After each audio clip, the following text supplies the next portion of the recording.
কারো জীবন গল্প যে এতটা ড্রামাটিক হতে পারে তা এই গল্পটি না শুনলে বুঝবেন না। লিখেছেন একজন শিক্ষক, তিনি যেভাবে লিখেছেন আমি ঠিক সেভাবেই বলছি। বাস্তবতাও এমনটা হতে পারে বা গল্পটা আদৌ বাস্তব কিনা তা আমার বিশ্বাসই হতে চাচ্ছে না, তবে আপনাদের মূল্যবান মতামত কমেন্ট বক্সে আশা করছি। তিনি ঠিক এভাবেই বলেছেন। আমি পতিতালয়ে গিয়েছিলাম, সেখানে গিয়ে টাকার বিনিময়ে আমি যে মেয়েটি পেয়েছিলাম সেই মেয়েটি ছিল আমার ভালোবাসার মানুষ। আপনারা হয়তো আমার কথাটা শুনে অবাক হচ্ছেন, আমিও সেদিন অবাক হয়েছিলাম। আমি ইচ্ছে করে সেখানে যাইনি, সেখানে যাওয়ার একটা কারণ ছিল।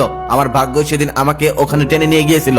আমি একটা কুষ্টিয়ার সরকারি কলেজের শিক্ষক। তাহলে শুনুন আমার পতিতালয়ে যাওয়ার সেই কাহিনী। আমার নাম জোনায়েদ, বাসা কুষ্টিয়া। আমি যখন খুব ছোট্ট ছিলাম তখন আমার মা মারা যায়। মা মারা যাওয়ার পর আমার বাবা আরো একটি মেয়েকে বিয়ে করে আনে। আমার সেই নতুন মা ছিল অত্যন্ত সুন্দরী। যখন আমরা দুই ভাই বোন ছোট ছিলাম তখন আমাদের ভালোই আদর যত্ন করে মানুষ করতো। তবে আমরা যতই বড় হচ্ছিলাম ততই আমাদের উপর অত্যাচার বেড়েই যাচ্ছিল। আমার বাবা আমাকে স্কুলে ভর্তি করিয়ে দেয়, কিন্তু সৎ মা স্কুলে যেতে দিত না। আমার আপুকে দিয়ে বাড়ির সমস্ত কাজ করিয়ে নিত। এত কাজ করতে করতে আপুর খুব কষ্ট হতো। সারাদিন আমাদেরকে দুই বেলা খাবার দিত, তাও অল্প একটু। আমার বাবা এসব কিছুই জানতো না, কারণ সে ভোরবেলা দোকানে চলে যেত, রাতের বেলা বাসায় ফিরত। ততক্ষণে আমরা ঘুমিয়ে যেতাম। এমনও হয়েছে বাবার সাথে 1 মাস আমাদের দেখাই হয় নাই। বাবা আমাদের খোঁজ খবর নিত না। সে হয়তো ভাবতো সৎ মা আমাদেরকে ভালোই রেখেছে। আপুকে দিয়ে বাড়ির সকল কাজ করিয়ে নিত। সকালবেলা গোয়াল থেকে গরু ছাগল বের করা, বাড়ি ঘর ছাদ দেওয়া, থালা বাসন পরিষ্কার করা, রান্না করা, সমস্ত কিছু ওই ছোট্ট মেয়েটাকে দিয়ে করানো হতো। যদি কখনো আপুর একটু কাজ করতে দেরি হতো তখন তাকে অনেক মারধর করতো। তখন সে কান্না করতো। আর মায়ের সময় আমি যদি কখনো কাছে যেতাম তাহলে আমাকেও মারতো। তাই আমি ভয়ে কখনোই তার কাছে যেতাম না। একটা গেরস্ত বাড়ির যত কাজ তার সমস্ত কাজ আপুকে দিয়ে করানো হতো। আমাকে দিয়ে গরু ছাগলের ঘাস কাটানো হতো ও গরু ছাগল নিয়ে মাঠে পাঠিয়ে দেওয়া হতো। আর আমরা যদি কখনো কাজ না করতে চাইতাম তাহলে আমাদেরকে প্রচুর মারধর করতো। এমনকি ঠিক মতো ভাতও খেতে দিত না আমাদের। আপুই মাছ মাংস রান্না করতো, কিন্তু আমাদের কপালে জুটতো ডাল ভাত, তাও আবার অল্প, যেগুলো খেয়ে 3 গ্লাস পানি খাওয়া লাগতো। আবার সৎ মায়ের পরিবার থেকে মাঝে মাঝে আত্মীয় আসতো, মিষ্টি ফলমূল অনেক কিছু নিয়ে আসতো, তবে আমাদের কখনোই দিত না। ছোট ছিলাম তো তাই লোভ হতো। একদিন আমি আর আপু 2টি মিষ্টি চুরি করে খেয়েছিলাম, তবে শান্তি পাইনি। সেই মিষ্টি খাওয়ার পর মা জেনে যায় আর প্রচুর মারধর করে আমাদের। বিশ্বাস করেন তারপর থেকে আমি আর জীবনে কখনো মিষ্টি ছুঁয়ে দেখিনি। সৎ মা আমাদের সাথে বাবার সামনে একটু ভালো আচরণ করলেও বাবার অগোচরে চলতো এরকম কঠিন অত্যাচার। আমি কখনোই নিয়মিত স্কুলে যেতে পারতাম না। মাঝে মাঝে স্কুলে যেতাম আর রাতে লেখাপড়া করতাম আর দিনে করতাম সমস্ত কাজ।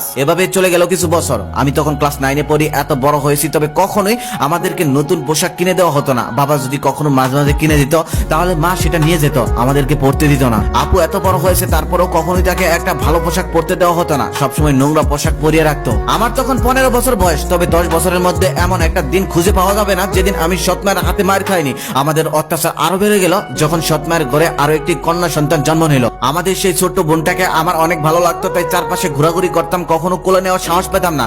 একদিন সাহস করে কোলে নিয়ে একটা চুমু খেয়েছিলাম। তারপর যেই ঘটনা হয়েছিল সেটা আমি কখনোই ভুলতে পারবো না। আমার সৎ মা সেদিন আমাকে এমন জোরে থাপ্পড় মেরেছিল যার কারণে আমার একটা দাঁতই উঠে যায়। এভাবেই চলছিল আমাদের জীবন। আমাদের সেই ছোট্ট বোনটার নাম ছিল রিপা, তবে রিপাকে কখনোই আমাদের কাছে আসতে দিত না। হঠাৎ করে আমার সেই বড় আপুর একদিন বিয়ে হয়ে যায় একটা প্রাইমারি স্কুলের শিক্ষকের কাছে। আপুর বিয়ের দিন আমার মতো খুশি হয়তো আর কেউ হয়নি। আপুর বরটা মানুষ হিসেবে অনেক ভালো। আপু অনেক সুন্দর ছিল বিদায় আপু পড়াশোনা না জানা সত্ত্বেও একজন শিক্ষক হয়েও তাকে সে বিয়ে করেছে।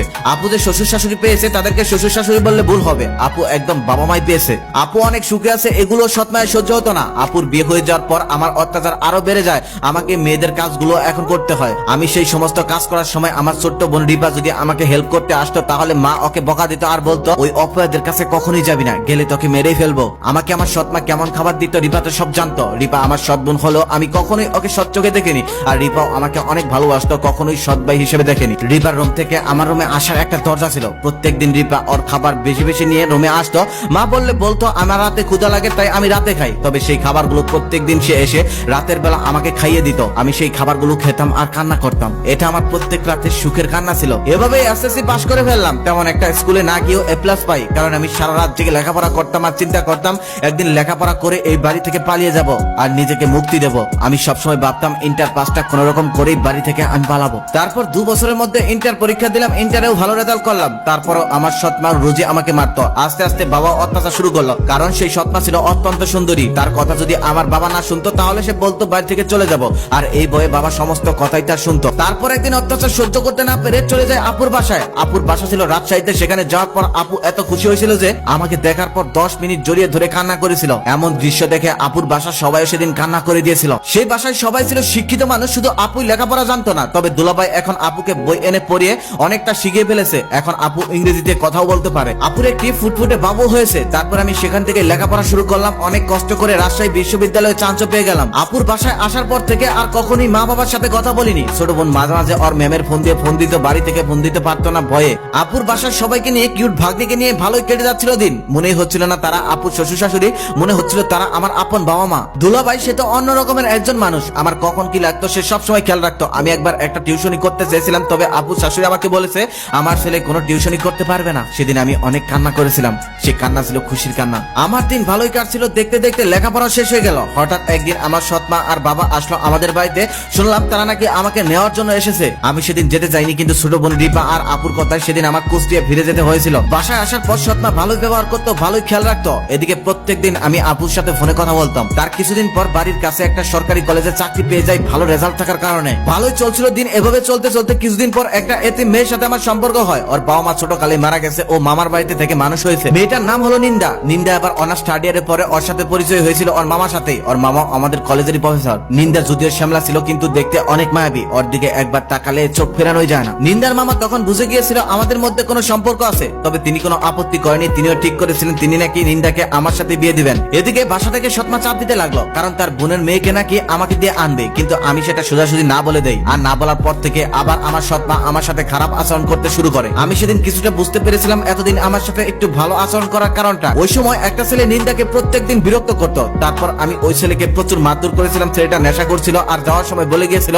ওই মেয়ের কপালে খারাপ আছে, মিলিয়ে নিস। তারপর একদিন সৎমা আমার ঘরে আসলো আর আসার পর বলল তার বোনের মেয়েকে নাকি আমার বিয়ে করতে হবে। আমি না বলে দেওয়ার সাথে সাথে সে তার জামা কাপড় ছিঁড়ে ফেললো আর চিৎকার করতে লাগলো আর বলল আমার সর্বনাশ করিস না, এসব বলে চিৎকার করতে লাগলো। আর বাবা ওদিক থেকে দৌড়ে আসার পর বাবাকে কান্না করতে করতে সমস্ত ঘটনা খুলে বলল। বাবা মায়ের ছেঁড়া কাপড় দেখে বিশ্বাস করে ফেললো। বাবা সেদিন অনেক মারধর করেছিল আমাকে, এতটা মারধর করেছিল যে সেদিন আমার উঠে দাঁড়ানোর শক্তিটা পর্যন্ত ছিল না। তারপর বাবা আমাকে বাড়ি থেকে বের করে দেয়। তারপর আমি এক বন্ধুর বাসায় চলে যাই। সেখানে গিয়ে সমস্ত ঘটনা খুলে বলি। আমার বন্ধু কিছুতেই বিশ্বাসই করতে চায় না। সে বলে একটা মা কখনো একটা ছেলের সাথে এমনটা করতে পারে।